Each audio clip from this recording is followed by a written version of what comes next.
What's going on, guys? Welcome back to the channel for another installment of the tune-up series where I'm hoping to share, relay, get across some different swing ideas, swing feels, swing tips, maybe some drills that is either currently helping me, helped me in the past, I think maybe worthwhile for you guys to check out. I always preface these by saying by no means am I a swing coach. If you watch any of my videos, you can clearly tell that my swing needs a lot of work. But the reason why I'm mentioning some of these and doing some of these videos is because I feel like as I keep playing more and more, there's different things that suit me in different periods to where maybe one swing feel was the complete opposite of what I wanted to do at a certain point in my golfing kind of journey. And now I'm at a certain point where maybe I say, okay, I used to try to avoid that. Maybe now I want to do it. Or just some different things that maybe you guys maybe haven't thought of, kind of explaining it possibly in a different way. Everyone's brain works different. In any event, take it with a grain of salt, whether you like it or don't.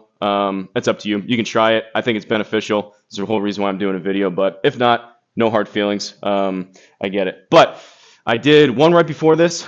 This one is just a little quick secondary video before I do one kind of longer, bigger one of kind of my feeling as of late, where I've been striking irons and driver better over the past, really irons, over the past 2 weeks or so. And one of the main things, which I've mentioned this a couple times, but I feel like it was worthwhile doing a standalone video. So I'm going to be titling this one. I don't know if I come up with a catchy title or not, but essentially it's called Keep Your Back to the Target. So if you caught my how to not slice the ball type of video or how to fix a slice, one of the main things that I mentioned in there was keeping your back towards the target, both at address and swinging.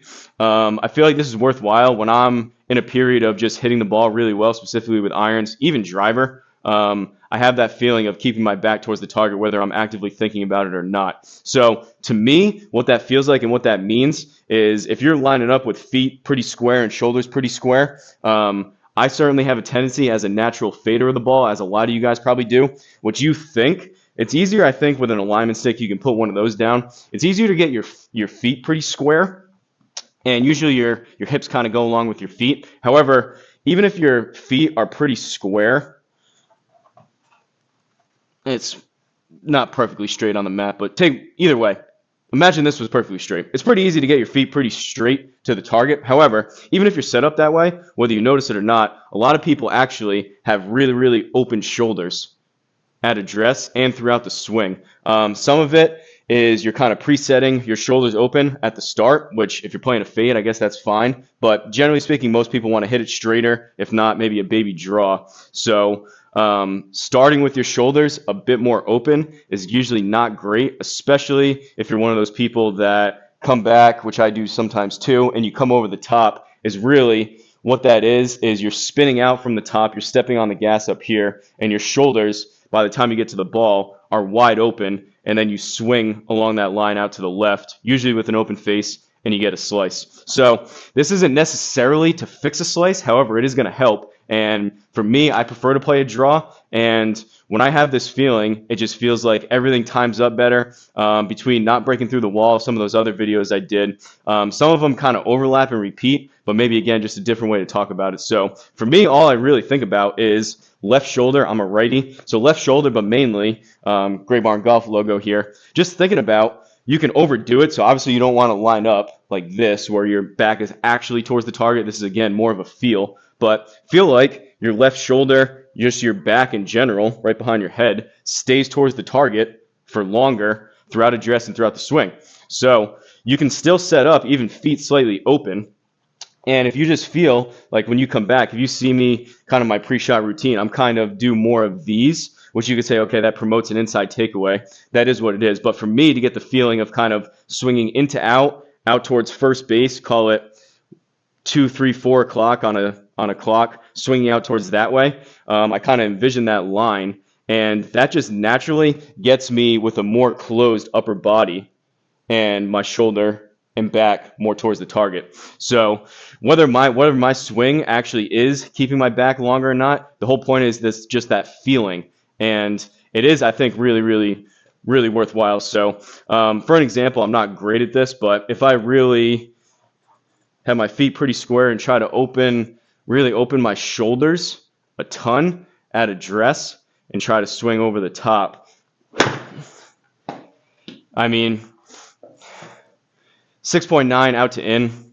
I've been working for years to try to get rid of kind of that motion, but whether that's, I didn't get it off the ground, whether that's what your swing looks like or not, I think a good antidote and what will help is maybe dropping your back foot back just slightly. You can change it maybe just to help with your setup and your feet, but really just throughout the swing, trying to really feel like setup, backswing, downswing, and even follow through, honestly, keeping just that back towards the target. So I think it'll get you much more into out. It'll get you much more into the slot. I think you'll pick up a lot of distance and a lot of accuracy just by swinging a little bit more like that. And instead of applying the gas, so to speak, of stepping on the gas in a car, instead of stepping on the gas at the top, which causes that spin out, shoulders open, try to have that feeling where at the top of the swing, it works really throughout the entire thing, and it starts its setup.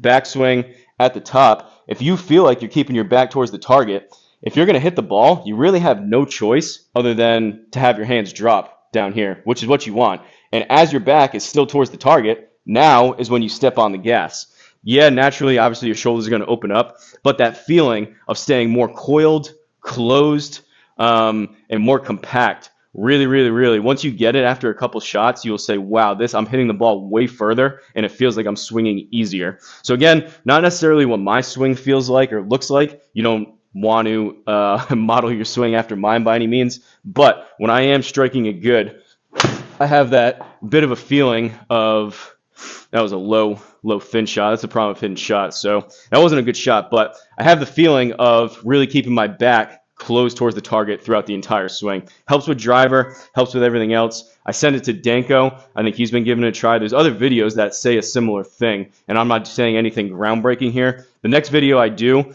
will be kind of my own method that I've kind of come up with over the past week or two that I've never heard anyone necessarily say. It incorporates some of this other stuff, but I felt like keeping your back towards the target throughout the entire swing. So really just the feeling of closing those shoulders and being more in this position throughout the swing, and it's just easiest if you do it at address.